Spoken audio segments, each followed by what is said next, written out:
یہ جاہلوں کی ہے جو ان پڑھ لوگ ہیں، جنہوں نے مولویوں کی تبلیغ دیکھی، اللہ کے قرآن کو پڑھنا مناسب نہیں سمجھا۔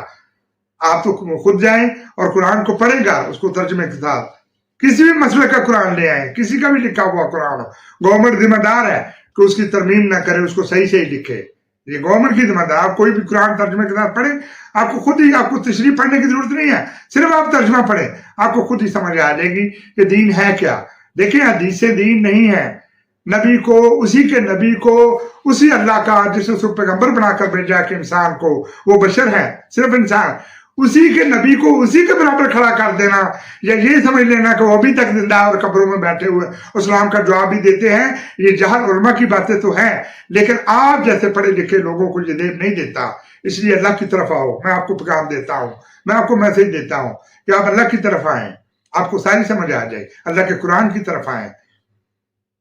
دوسری آیت میں آپ کو سورہ جن کی سناتا ہوں، وہ کہہ رہی ہے قُلْ إِنَّمَا أَدْعُو رَبِّي وَلَا أُشْرِكُ بِهِ أَحَدًا، آپ کہہ دیجئے میں صرف اپنے پروردگار کی عبادت کرتا ہوں اور میں کسی کو بھی اپنے اللہ کا شریک نہیں کرتا۔ آپ کہہ دیجئے کہ میں تمہارے کسی طرح کے نفع اور نقصان کا بھی کوئی اختیار نہیں رکھتا۔ آپ یہ کہہ دیجئے کہ اگر خدا نخواستہ میں نے ایسا کیا تو اللہ کے غضب سے کون بچائے گا۔ آپ کہہ دیجئے کہ میں تو صرف اللہ کے حکموں کو ادا کرنا، اس کے پیغاموں کو پہنچانا، یہی تو میرا کام ہے۔ الا بلاغ من اللہ و رسالاتہ، نبیوں کا تو صرف یہ کام ہے۔ نبی حاجت روا نہیں ہے، نبی اللہ کے برابر نہیں ہے، اس لیے جب دعا مانگو تو اللہ سے مانگو، وہ حاجت روا ہے۔